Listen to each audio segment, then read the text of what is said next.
Olá, como estão todos e todas? A gente continua com essa sequência de pequenas entrevistas que estão ligadas ao Sexto Congresso Internacional de Arquitetura da Paisagem, que a ABAP, né, vai promover agora em setembro, no dia 4, 6 e 7 de setembro. E hoje eu entrevisto uma pessoa que eu admiro muito e eu conheci há não muito tempo, que é Fábio Domingos. E vocês vejam que ele tem um percurso que agora a gente vai conhecer um pouquinho, então eu começo dizendo bem-vindo, Fábio, e me conta um pouco como é que a paisagem foi participando da sua vida. Obrigado, bom dia. Então, o percurso é um pouquinho complicado porque a gente não tem uma linearidade na formação, né? Eu desde a faculdade, eu tinha meio dúvida, assim, que a área que eu ia seguir, porque arquitetura arquitetura, urbanismo, paisagismo é um mundo todo, né? Isso sempre me atraiu, isso me fez ir para essa área, né? No início da faculdade, eu me interessava muito por patrimônio, né? Não o edifício, mas a questão da paisagem cultural. E eu fui meio nessa área, depois eu comecei a trabalhar com habitação, a gente sempre teve uma preocupação social, o meu grupo na faculdade. Após isso, logo quando eu me formei, eu montei um escritório com os amigos, eu comecei a fazer concurso. E sempre a questão do objeto arquitetônico, a gente nunca conseguia ver isolado, né? Porque eu não sei se é por causa da nossa formação aqui na Federal do Paraná, né, que a gente tinha a questão da cidade muito forte. A questão da paisagem urbana era uma...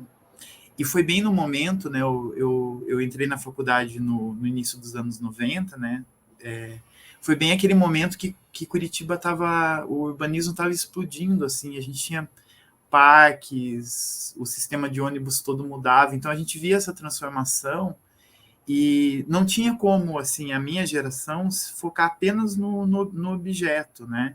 Sempre havia uma preocupação com o entorno, né? O objeto inserido na paisagem mesmo. Esse testemunho que você está dando é muito importante, ou seja, me parece que é fundamental que o contemporâneo da arquitetura se atenha a isso, né? Ou seja, o objeto está inserido num contexto e esse contexto ele tem uma fisionomia, essa paisagem que a gente vê. Muito singular isso, porque você se refere a Curitiba no período justamente que Jaime Lerner está à frente da prefeitura, é isso? Sim, sim. É que foi um Mas momento... Desculpa. isso. Não, É, não, vá. foi um momento... os anos 90, né, foi a terceira gestão e foi um momento que muita coisa foi implantada. Então, assim, Uhum. muitos parques surgiram, e as mudanças assim eram visíveis na cidade. E o Jaime ele tinha uma estratégia bem interessante. Por exemplo, quando ele implantou o tubo, né, o tubo do Ligeirinho, né, que é aquela estação elevada, ele implantou à noite, então a gente não via, você não via a obra na cidade. A gente não tinha aquele cotidiano da obra, tá construindo, tá pume e tal. Um Interessante. dia as pessoas acordaram e a cidade estava transformada.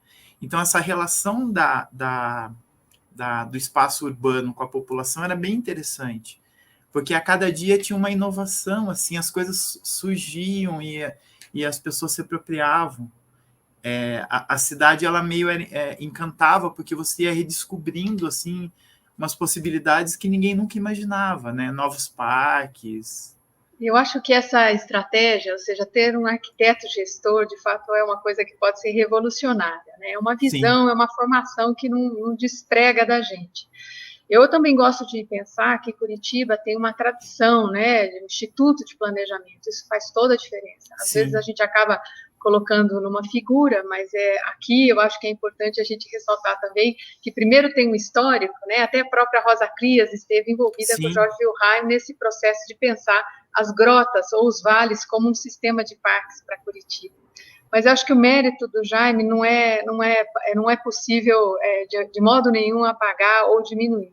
Ele faleceu esse ano e eu queria que você falasse um pouco desse encontro e do fato de você ser a pessoa que está à frente desse executivo da Orla, né?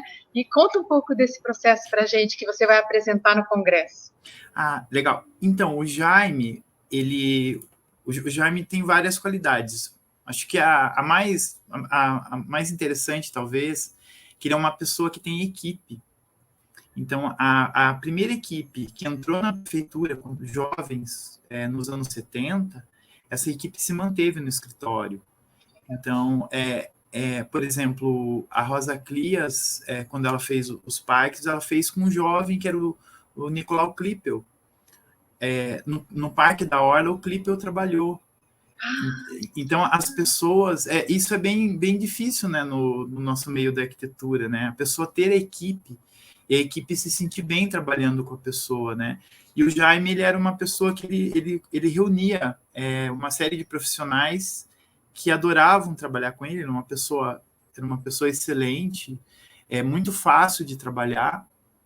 Ele tinha essa característica, ele juntava pessoas. E eu, acho que foi em 2008, eu não sei por que até agora, né, as coisas acontecem na vida da gente. Em 2008, eu tinha um escritório, a gente fazia muito concurso. E daí eu fui fazer mestrado, eu saí do escritório, né? E eu montei um outro escritório. Em 2008, a gente estava com poucos projetos, tal, me ligaram do escritório do Jaime, perguntando se eu gostaria de participar de um projeto em Recife. Era um eixo de transporte. Eu nunca tinha trabalhado com transporte, né? Era uma coisa que eu não conhecia. Mas o legal, assim, da nossa profissão é que a gente consegue... a gente tem algumas diferenças de escala, mas a lógica projetual, ela não varia muito.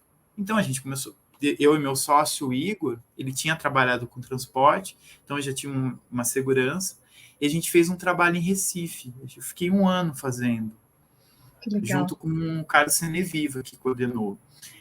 A partir desse trabalho, assim, a relação foi boa, a gente começou a fazer alguns outros trabalhos com o Jaime. E acho que foi em 2014, mais ou menos, veio o projeto da Orla, que o Jaime já estava fazendo um projeto lá, que era do Cais Mauá. Então, eles pegaram um projeto, né, foi assinado o contrato, e eles chamaram o nosso escritório, né, que é Grifo, para trabalhar junto com eles no projeto executivo. Mas a gente participou do processo de execução, de concepção do projeto, né, que foi coordenado dentro do escritório pelo Fernando Canali. E assim, o Jaime sentava, dava as diretrizes, olhava, colaborava. E uma característica dele é assim, ele ouve todo mundo. Pode ser quem for, o estagiário, dá uma ideia, a ideia é boa, ele conversa. O processo foi bem interessante, porque o prazo era muito curto desse projeto. O que você está testemunhando aqui para o nosso público, eu acho que é uma coisa muito bacana, porque é a ideia de que uma equipe, primeiro de tudo, ela atravessa tempos. Ela vai se desenvolvendo junto com as próprias pessoas. Segundo, essa questão da liderança ser horizontal, né? Não no sentido de todo mundo ter o mesmo poder, mas de todo mundo ter a mesma voz. Isso é muito bacana, não é? E você também testemunha um aprendizado, não é? Ao longo do processo. E me fale agora em que ponto que está isso, ou seja, está inaugurado, você vai mostrar para a gente essas fases? Conte lá. Então, o parque ele foi projetado, era um parque bem longo, eu não me lembro exatamente, mas acho quase 6 quilômetros, 5,5 km. Ele foi dividido em fases. Então, quando o projeto foi contratado, foram 2 projetos paralelos. A concepção desse parque todo e um primeiro trecho ia ser feito executivo, porque o Jaime, ele é um arquiteto de fazer. Ele tem um fazer, né? Muitas obras aqui foram feitas e projetadas quase ao mesmo tempo, porque é um processo muito dinâmico, né? E não fazia sentido fazer uma concepção do projeto, porque seria mais um projeto numa gaveta em algum órgão da prefeitura, e a ideia era executar o primeiro trecho, que é esse trecho que foi executado, esse foi inaugurado. A partir das obras do primeiro trecho, a prefeitura contratou o trecho 3, que é na frente do Parque Marinha do Brasil. Esse trecho acho que vai ser inaugurado esse ano ainda. Tem uma pista de skate imensa. Que e legal. Os outros ainda... porque como é um parque muito grande, e é legal que a cidade vai se apropriando, né? E o projeto ele É pode um ser revisto sucesso, também, nossa, né? é um sucesso. É um espaço de grande utilização e que era um pouco, não que ele não fosse de algum modo apropriado, mas agora ele está tremendamente qualificado.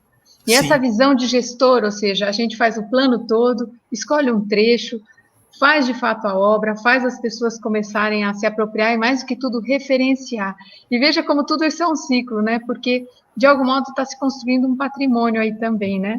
Na sua sim, vida sim. pessoal, as coisas vão se unindo, porque é um patrimônio material e imaterial também. A questão da paisagem cultural que você se referiu no Sim, sim. início da sua fala. Olha, Fábio, muito obrigada por Eu conversar que com a gente um agradeço. pouquinho e a gente poder conhecer um pouco de você e um pouco dessa história que você vai mostrar no nosso congresso. Obrigado. Convido todo mundo a não perder essa palestra, que, de algum modo, fala desse contato profícuo com um cara que era uma liderança, como Jaime Lerner, e mostra um projeto que é, já, hoje em dia, um grande sucesso. Obrigado, Obrigado. Fábio. Eu que Até o dia agradeço. do congresso. Até. Tchau, gente. Dia Tchau, 6, tchau. o Fábio está lá. Legal. Tchau, tchau. Tchau, tchau.